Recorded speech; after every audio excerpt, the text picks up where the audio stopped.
Hello friends, hopefully आप सभी लोग अच्छे होंगे। तो लास्ट वीडियो में हमने डिफरेंट जो ट्रिग्नोमेट्रिक रेशियोज है ना, उनकी वैल्यूज जो है डिफरेंट एंगल्स पे, बेसिकली एक्यूट एंगल्स पे 0 to 90 के बीच में एक टेबल देखा था। मैंने बोला भी था कि उसको याद करना पड़ेगा आपको, और अगर नहीं याद हो पाया अभी तक तो भी आपको टेंशन नहीं लेना है। जस्ट मेमोराइज करते रहिए, कोशिश करते रहिए। न्यूमेरिकल्स जितना ज़्यादा करेंगे, वो बार बार वो वैल्यूज़ रिपीट होते रहती हैं, तो वहाँ से अपने आप आपका वो जो फार्मूले हैं वो अपने आप याद हो जाएंगे। फार्मूले मतलब जो वैल्यूज़ की बात करें। टेबल मैंने बनवाया था, मैंने इंस्ट्रक्शंस भी दिए थे, अगर वो फॉलो किया आपने तो मैक्सिमम जो पोर्शन है यहाँ पे वो कर ले जाएंगे। तो क्वेश्चन फर्स्ट का फर्स्ट पार्ट जो है क्या है, पहली चीज क्वेश्चन फर्स्ट का इवेलुएट फॉलोइंग, इन सबको इवेलुएट करना है। वन बाय वन करेंगे। Sine 60 cos 30 plus sine 30 cos 60। Sine 60 की वैल्यू क्या होती है ये आपको पता है, क्या होता है, स्क्वायर रूट में 3/2। ठीक है। फिर कॉस 30 की वैल्यू क्या होती है याद करिए, ये भी सेम होता है √3/2 प्लस साइन 30। ठीक है ना, साइन 30 की वैल्यू होती है 1/2। ठीक है। और कॉस 60 की वैल्यू भी होती है 1/2। आपके पास टेबल होगा, प्लीज टेबल से आप मैच करें तो आप देखेंगे कि यही वैल्यूज हुआ करती थी। ठीक है। अब आपको करना क्या है, इसको सिंपली इवेलुएट करना है। अब इवेलुएट करना है मतलब इसको सिंप्लीफाई करना है। तो स्क्वायर रूट 3 को मल्टीप्लाई करेंगे 3 आएगा, 2 × 2 करेंगे 4 प्लस उसी तरीके से ये भी 1/4। एलसीएम ले लेंगे तो 4 आ जाएगा। 3 + 1 क्या हो गया 4। तो आपका आंसर क्या आ गया 1। प्लीज चेक करिएगा, प्लीज चेक करिएगा। ठीक है। तो यहाँ से आपने देखा बड़े आसानी से हमने इसको किया और आंसर आपका 1 आया। आंसर आप मैच कर लीजिएगा। चलिए अब उसी तरीके से फटाफट, ब्रेक नहीं करना है, हम लगातार कंटिन्यू करते जाएंगे। 2 सॉरी, सेकेंड जो पार्ट है, 2 tan² 45 degree plus cos² 30 degree minus sin² 60 degree. अब यहाँ से बड़ा इंटरेस्टिंग केस बनेगा, थोड़ा सा इसको देखिए। 2, मैंने आपको बोला था ना, फार्मूला लिखवाया है कि ये जो जितने ट्रिग्नोमेट्रिक रेशियोज है, sin² 45 का मतलब क्या होता है कि sin 45 का स्क्वायर, जैसे यहाँ पे tan 45, tan² 45 मतलब tan 45 का स्क्वायर। मैं एक बार लिख देता हूँ ताकि फिर चीज़ें क्लियरली आपके पास पहुँच पाए। ठीक है ना। तो tan² 45 लिखे या tan 45 का स्क्वायर सब सेम है, प्लस cos² 30 मतलब cos 30 का होल स्क्वायर माइनस ये भी क्या हो जाएगा sin 60 का होल स्क्वायर। अब चलिए 2 × 45, tan 45 की वैल्यू क्या थी याद करिए, tan 45 की वैल्यू क्या थी 1। ठीक है। तो दिस विल बी 1 का स्क्वायर मतलब 1 प्लस cos 30, अभी ऊपर आपने किया, cos 30 की वैल्यू देखिए यहाँ पे स्क्वायर रूट में 3/2। प्लीज चेक करिएगा, स्क्वायर रूट में 3/2 इसका स्क्वायर माइनस साइन 60 की वैल्यू जस्ट अभी ऊपर आपने किया √3/2 इसका होल स्क्वायर। अब जरा देखिए ये मेरा हो जाएगा 2 प्लस इसकी वैल्यू इवेल्युएट करेंगे 3/4, फिर माइनस ये क्या हो जाएगा 3/4। 3/4 प्लस माइनस 1 है, ये कैंसिल आउट होगा, बचेगा क्या 2। तो सेकेंड पार्ट का आंसर जो आया वो आपका आया क्या 2। प्लीज चेक करिएगा। अब चलिए थर्ड पार्ट पे चलते हैं। फटाफट ऐसे ही करते रहना है, टेंशन नहीं लेना है आपको, आराम से होती जाएंगी चीज़ें। और जो वैल्यूज़ की बात है, अगर अभी तक याद नहीं हो पाया तो आपको बिल्कुल तनाव नहीं लेना है, अपने आप होते जाएगा। जितना ज़्यादा प्रैक्टिस करेंगे अपने आप होगा, घबराना नहीं है। चलिए थर्ड पार्ट पे आता हूँ। Third part cos 45 degree upon sec, याद करिए sec 30 degree plus cosec 30 degree. ठीक है ना। अब चलिए घबराना नहीं है बिल्कुल, कॉस 45 की वैल्यू क्या होती थी, याद करिए जरा, रिकॉल करिए, 1/√2। अब जरा नीचे आइए, सेक 30, मैंने आपको क्या बोला था, सेक थीटा ये क्या होता है, 1/cos थीटा। तो यहाँ पे सेक 30 क्या हो जाएगा, 1/cos 30, और cos 30 की वैल्यू क्या थी, अभी जस्ट आपने किया √3/2। मैं याद भी करवाते चलता हूँ, ठीक है ना। सो दैट मीन्स क्या हो जाएगा कि यहाँ पे अगर आप लिखेंगे √3/2 तो ये क्या हो जाएगा, 2/√3 ना, यही था ना। सो 2/√3। तो सिंपल सा, मैं आपको बोला ना कि सेक, कोसेक और कॉट, इनको आपको याद नहीं करना है, बस याद क्या करना था, साइन, कॉस और टेन, और जो भी वैल्यूज पर्टिकुलर एंगल पे आएंगी इनकी, उन्हीं का रिवर्स कर देंगे। जैसे कोसेक निकालना है तो साइन का रिवर्स हो जाएगा, सेक निकालना है कॉस का रिवर्स।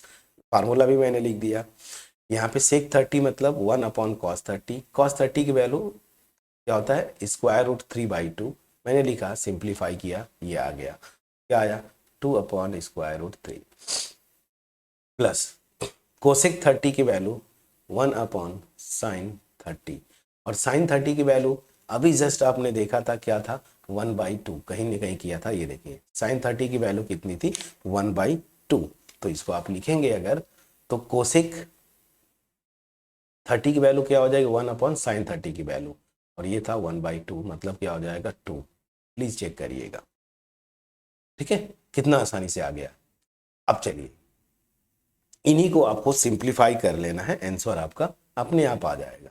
चलिए क्या होगा, ध्यान दीजिए, ये है 1/√2 अपॉन,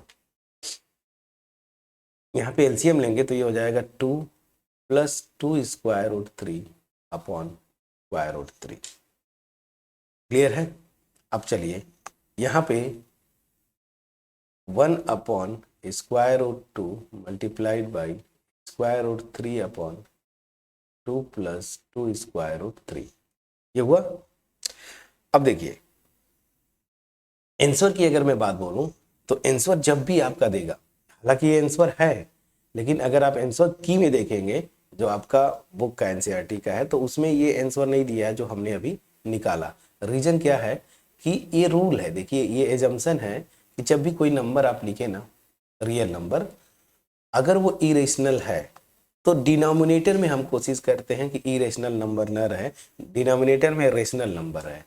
इसी को क्या बोलते हैं, रेशनलाइजेशन। अगर ऐसा नहीं है, मान लीजिए डिनोमिनेटर में इरेशनल है, तो आप उसको रेशनल करते हैं, इसी को क्या बोलते हैं, रेशनलाइजेशन। तो रेशनलाइजेशन कैसे करेंगे, ये ध्यान दीजिए। √3 है, आप ऊपर नीचे √2 से पहले मल्टीप्लाई करिए, पहले मैं ये √2 को गायब करना चाहता हूँ, मतलब इसको रेशनल करना चाहता हूँ, तो √2 ऊपर मल्टीप्लाई किया तो नीचे भी करेंगे, तो √2 मल्टीप्लाइड बाई √2, ये समझ में आ गया। अभी देखिए ये रेशनल हो जाएगा। उसी तरीके से ध्यान दीजिए, ये मेरा क्या है, 2 + 2√3, ये भी इरेशनल है, तो इसका जो कॉन्जुगेट होगा उससे ऊपर नीचे मल्टीप्लाई करते हैं, तो यहाँ पे 2 - 2√3 से ऊपर नीचे आप मल्टीप्लाई करते हैं, ये आप जानते होंगे, मैं कुछ नया नहीं कर रहा हूँ, ठीक है। चलिए फिर से, आंसर तो मेरा यही था, कहाँ गया ये, लेकिन इसमें डिनोमिनेटर में इरेशनल नंबर्स हैं, इनको मैं रेशनल करूंगा, और रेशनल बनाने के लिए जो प्रोसेस यूज होता है उसको क्या बोलते हैं, रेशनलाइजेशन। ये √2 है, तो इस √2 को मैं रेशनल करूंगा, तो ऊपर नीचे √2 से मल्टीप्लाई किया। ये 2 + 2√3 ये इरेशनल है, इसको रेशनल करने के लिए इसका जो कॉन्जुगेट बोलते थे, क्या कॉन्जुगेट इन द सेंस कि 2 + √3, तो इसको रेशनल करने के लिए 2 - 2√3 से ऊपर नीचे मल्टीप्लाई करना होगा। बाकी चीजें अब अपने आप हो जाएंगी, देखिए कैसे।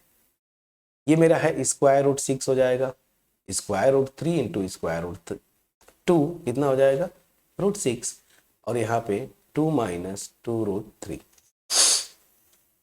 अब यहां से जरा आते हैं, ये मेरा 2 हो गया, ध्यान दीजिए बड़ा इंटरेस्टिंग केस 2। अब यहाँ पे क्या होगा, वही मेन होता है, वही मैं आपको बताना चाहता हूँ। एक एल्जेब्राइक आइडेंटिटी थी a + b multiplied by a - b, तो क्या होता था, a² - b²।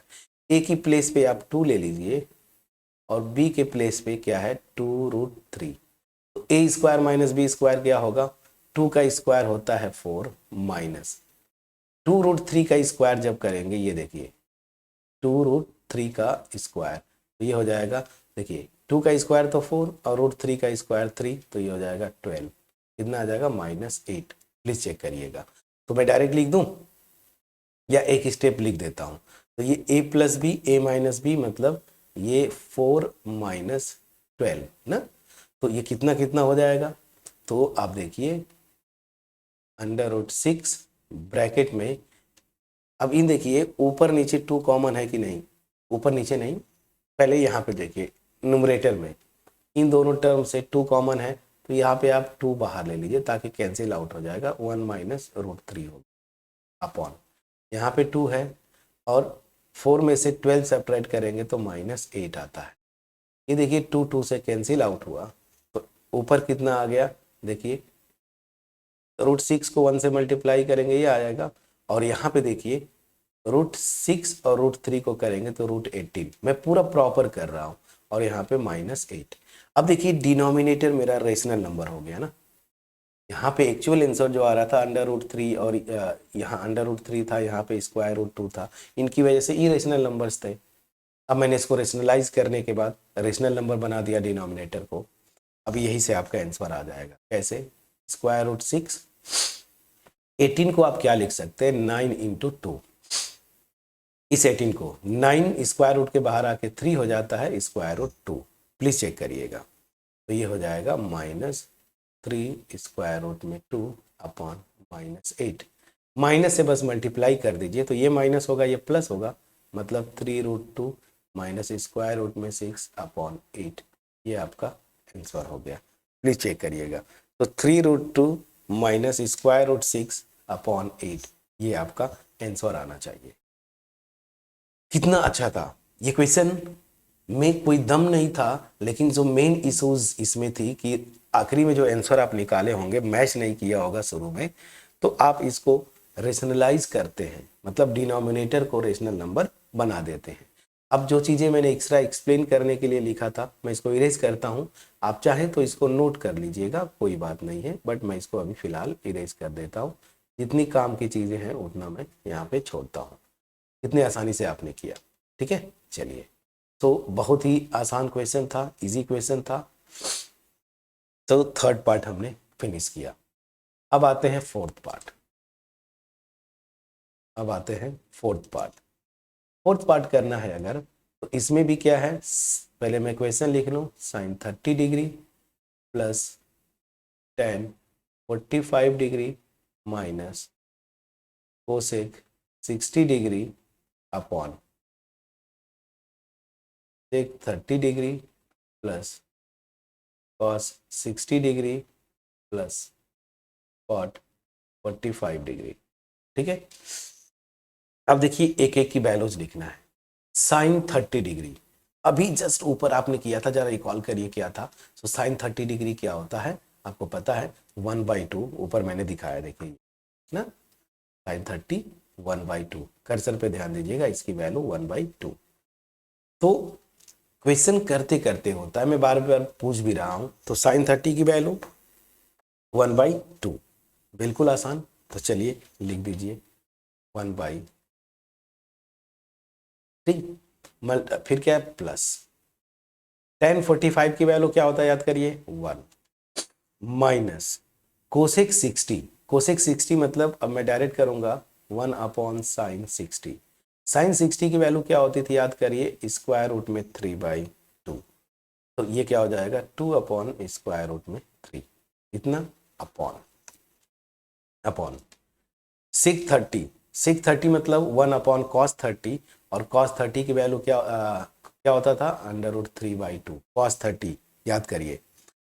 तो ये ऊपर जाके 2 अपॉन स्क्वायर रूट 3 ये हो जाएगा, तो इसको मैं डायरेक्ट लिखूं 2 upon square root 3 plus cos 60 की वैल्यू जस्ट अभी आपने किया 1/2 प्लस cot 45 की वैल्यू पूछ रहा है, cot मतलब 1/10 मतलब 1/1045, 1045 की वैल्यू 1, तो 1/1 मतलब 1, ये सीधे क्या हो जाएगा 1। आपने सारी वैल्यूज लिख लिया, एक बार फिर भी कैलकुलेशन को चेक करेंगे और आंसर आप देखेंगे अपने आप आपके सामने आएगा। हाँ, यहाँ पे मे भी थोड़ा कैलकुलेशन करना पड़े। चलिए मैं न्यूमरेटर का कैलकुलेशन करता हूँ, और न्यूमरेटर के कैलकुलेशन में ये देखिए, इन दोनों का मतलब ऊपर वाले टर्म में अगर एलसीएम लेंगे तो एलसीएम मेरा आता है 2√3, ठीक है। तो यहाँ पे ये हो जाएगा √3 प्लस 2√3, फिर माइनस √3 गया, 2×2 = 4 अपॉन, यहाँ पे इक्वल कर दीजिए, ये हो जाएगा 2√3, अगेन एलसीएम, यहाँ पे 2×2 = 4, देखिए जब डिवाइड करेंगे तो 2, मल्टीप्लाई करेंगे 2 से 4, आप जानते हैं, प्लस यहाँ से 2 से कैंसिल √3, और यहाँ पे प्लस 2√3। अब जब इसको आप थोड़ा सिंप्लीफाई करेंगे तो ये क्वांटिटी में तो यहीं पे कैंसिल होता है, मैं इसको कैंसिल कर दिया ताकि हम आगे स्मूथली कैलकुलेशन को कर पाए। अब जरा ध्यान दीजिए, ये क्या है 2√3 और ये 1√3, तो कितना हो जाएगा 3√3 ना फ्रेंड्स, सो 3√3, ठीक, और यहाँ से -4 अपॉन, यहाँ से देखिए सेम वही है 2 और 1 ये 3, तो 3√3 और यहाँ पे +4। अब तो बहुत आसान हो गया, आंसर आपका ये आ गया। लेकिन आंसर की में आप देखेंगे तो आंसर तो ये दिया नहीं होगा बिल्कुल, क्योंकि रूल क्या था, मैंने आपको बोला ना, जब भी कैलकुलेशन करें डिनोमिनेटर में अगर इरेशनल नंबर आए तो उसको रेशनल कर लीजिए, और वो कैसे करते हैं, इसके कॉन्जुगेट से मल्टीप्लाई करते हैं ना, रेशनलाइजेशन जो प्रोसेस है।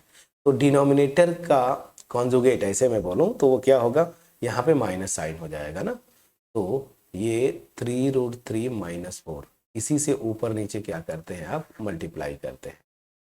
जो मेरी ओरिजिनल नंबर थी वो ये है इतना, इसके डिनोमिनेटर के कॉन्जुगेट से आप ऊपर नीचे मल्टीप्लाई कर, चलिए तो यहाँ पे क्या होगा a - b, ठीक है ना, ऊपर देखिए a - b मतलब ये क्या है, इसका स्क्वायर, एक स्टेप और कर दें, चलिए 3√3 - 4, इसका तो ये स्क्वायर हो गया। लेकिन डिनोमिनेटर में जरा देखिए ये किस टाइप का है, a + b × a - b, तो क्या होता था a² - b², a² - b²। चलिए मैं पूरा प्रोसेस को लिख दिया। अब जरा सिंप्लीफाई करिए, a - b का होल स्क्वायर, फार्मूला क्या था, a² -2ab, तो -2a की प्लेस पे इतना और b मेरा ये है, फिर +b², तो 4 का स्क्वायर डायरेक्ट मैं लिख देता हूँ 16 अपॉन, यहाँ पे आते हैं 3√3 का स्क्वायर कितना होगा, यहाँ से देखिए 3 का स्क्वायर 9 मल्टीप्लाइड बाई √3 का स्क्वायर 3, तो 27 - 16। अब यहाँ से चलते हैं, ये मेरा क्या हो जाएगा, अगेन वही 27, यहाँ से देखिए 4 × 2 = 8 और 8 × 3 = 24, दिस +16, और यहाँ से 27 में से 16 सब्ट्रैक्ट करेंगे आएगा 11। अब आपको कुछ नहीं करना, बस ऐड कर दीजिए, 27 को इस 16 में ऐड करेंगे 43 - 24 √3 डिवाइडेड बाई 11, ठीक है, ये आपका आंसर है। सो 43 - 24 √3/11, ये आपका फाइनल आंसर आया। देखिए आंसर तो आपका यहीं पे आ गया था, कहाँ गया, ये देखिए यहीं पे आंसर आ गया था, लेकिन एग्जाम में भी आप यहाँ पे मत छोड़े, हो सकता है एग्जामिनर आपका कुछ मार्क्स कट कर ले। तो आप करें क्या, जब भी डिनोमिनेटर में इरेशनल नंबर है उसको रेशनलाइज करें, उसको क्या करते हैं, इसको रेशनलाइज करने के लिए मैं कॉन्जुगेट बोल रहा हूँ, मतलब अगर ये बीच में प्लस है तो माइनस यहाँ करके ऊपर नीचे मल्टीप्लाई करिए, माइनस होता प्लस करके ऊपर नीचे मल्टीप्लाई करके इसको रेशनलाइज कर लेते हैं। रेशनलाइज करना, सिंप्लीफाई किया आपने, आपका आंसर आपके सामने है। सो क्वेश्चन नंबर फर्स्ट का 4th पार्ट भी बड़े आसानी से आपने किया।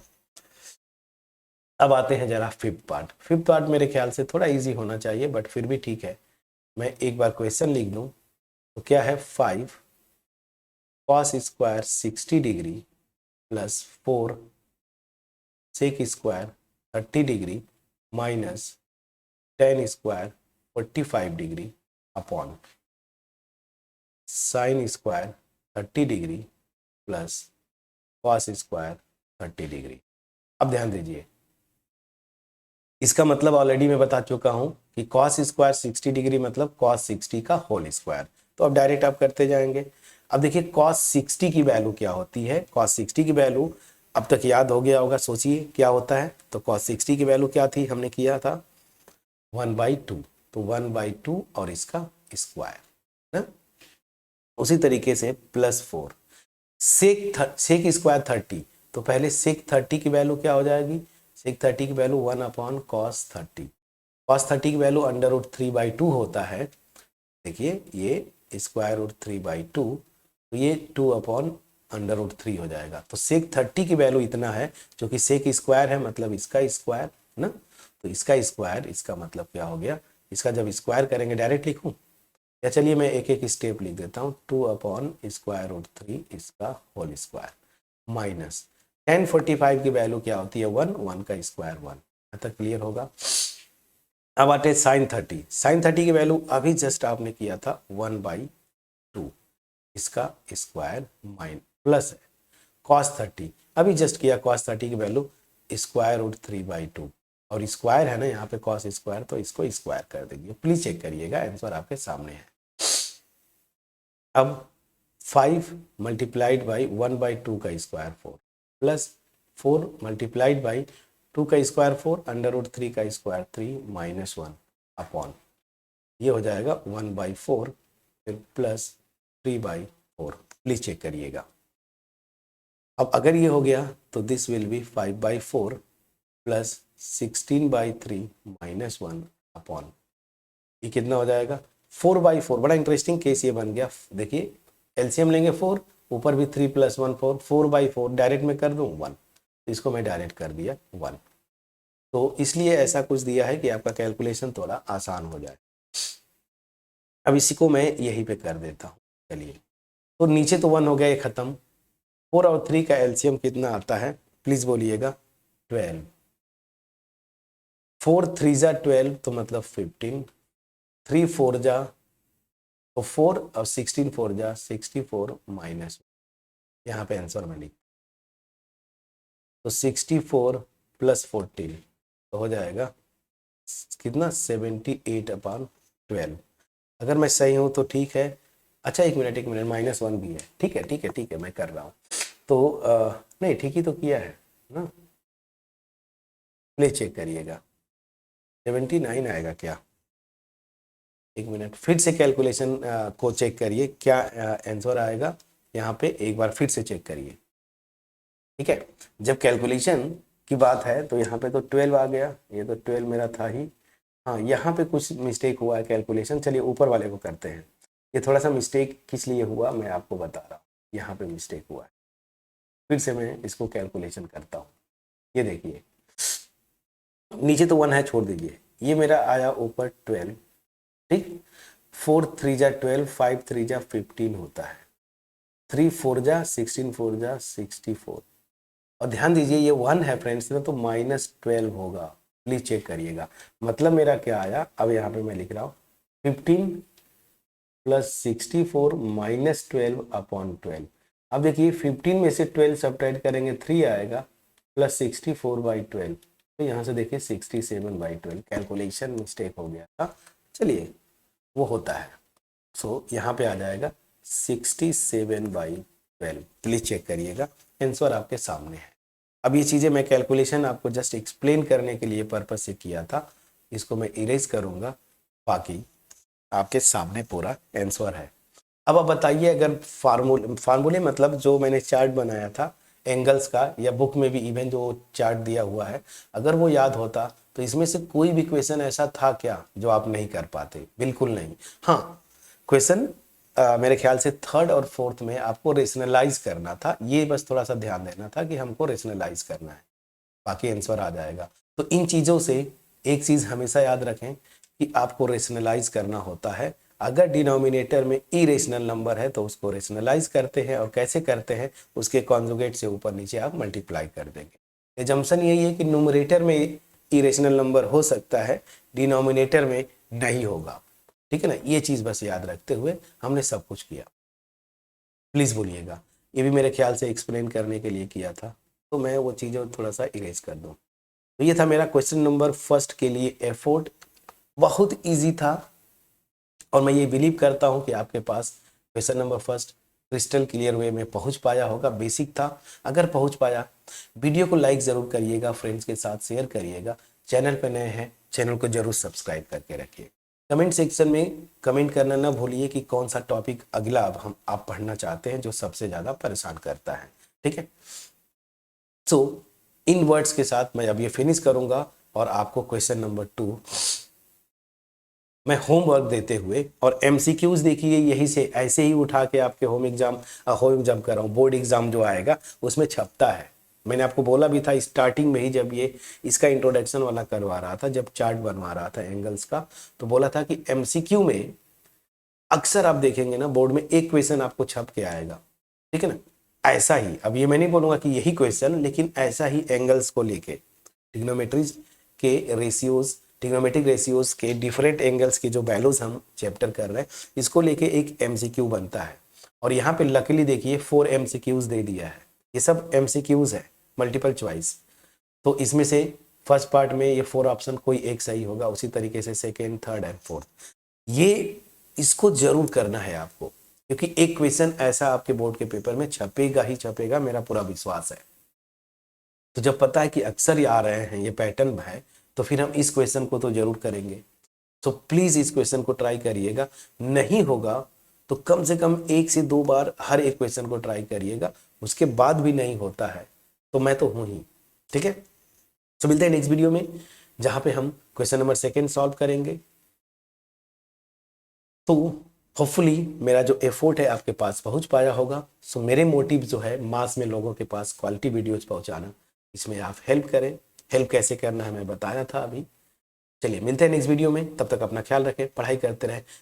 Thank you for watching my videos.